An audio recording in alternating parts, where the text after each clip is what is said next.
La plupart des écrans de télévision produits aujourd'hui sont très minces.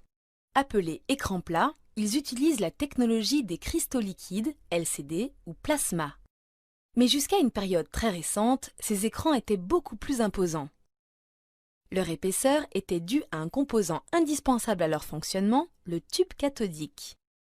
Dans ce tube circulait un faisceau d'électrons qui permettait la formation des images.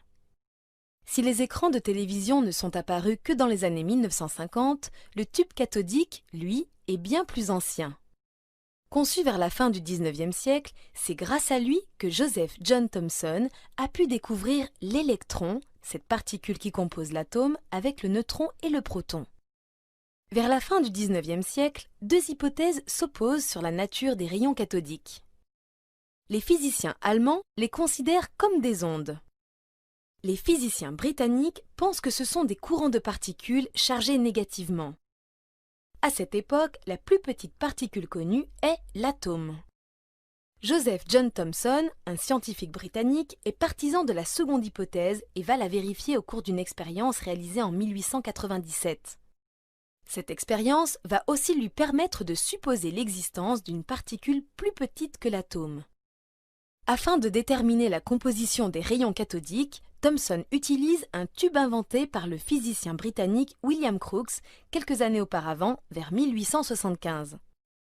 Ce tube hermétique contient de l'air à faible pression, environ 100 pascal, c'est-à-dire 1/1000 de la pression atmosphérique normale. Dans sa partie gauche se trouve une cathode et une anode.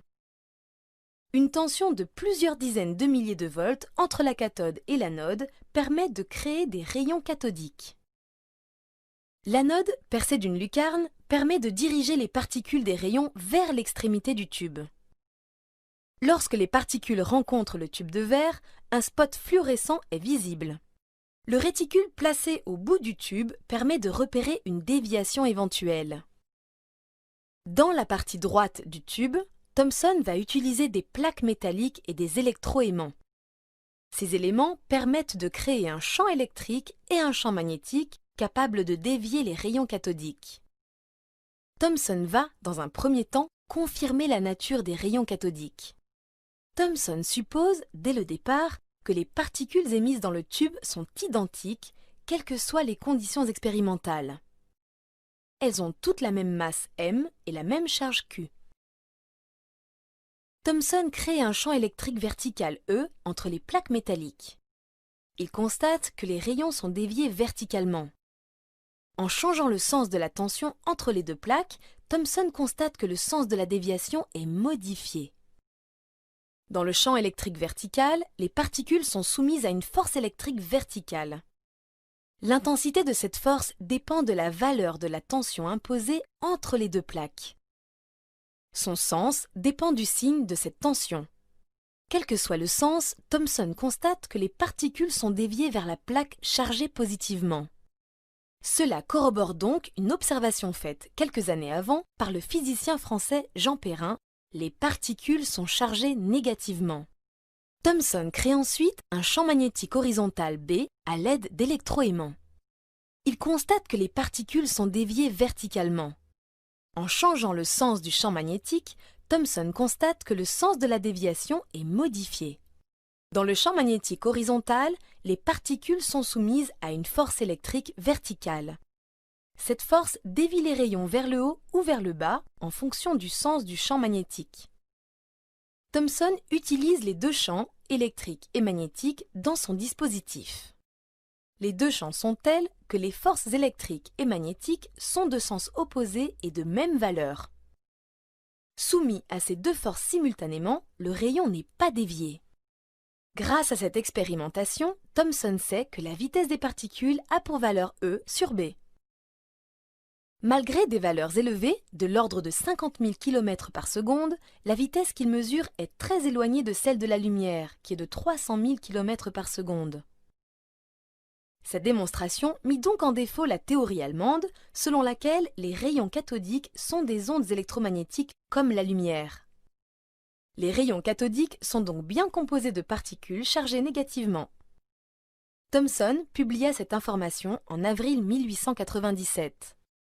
Dans un deuxième temps, Thomson va tenter de déterminer la nature des particules.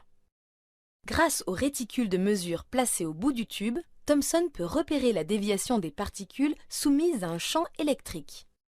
Connaissant la déviation, son angle, la valeur du champ et la vitesse des particules, Thomson sait calculer le rapport charge sur masse Q sur m. La valeur qu'il obtient est 2000 fois plus grande que celle du rapport obtenu pour l'ion-hydrogène, l'élément le plus léger connu en 1897. Cela peut être dû à une masse très faible ou à une charge très élevée de la particule.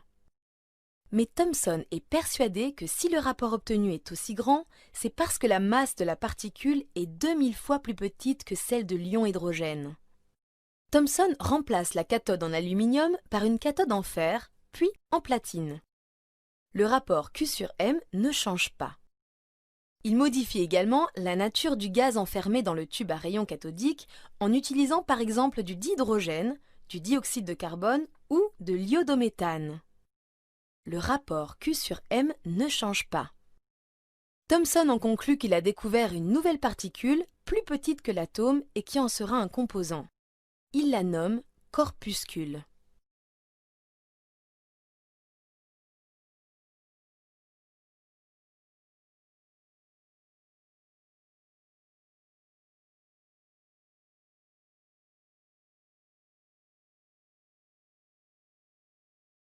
Introduit en 1891 pour désigner la charge élémentaire échangée lors des réactions chimiques, le terme électron est proposé dès 1897 par le physicien irlandais George Fitzgerald pour désigner les corpuscules de Thomson. Pourtant, en 1897, peu de physiciens se rallient à la notion de particules subatomiques avancée par Thomson.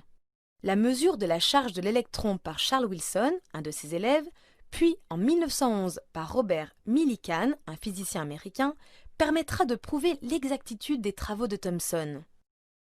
Qu'a donc fait Thomson? Il a suivi une démarche scientifique. D'abord, un phénomène a été observé et un questionnement est apparu. Deux hypothèses concurrentes ont été émises par plusieurs physiciens et Thomson se place dans le cadre de l'une d'entre elles. Il réalise plusieurs expériences et montre que ses résultats sont compatibles avec l'hypothèse choisie et incompatibles avec l'hypothèse concurrente. L'hypothèse validée conduit à une nouvelle théorie sur la structure de l'atome.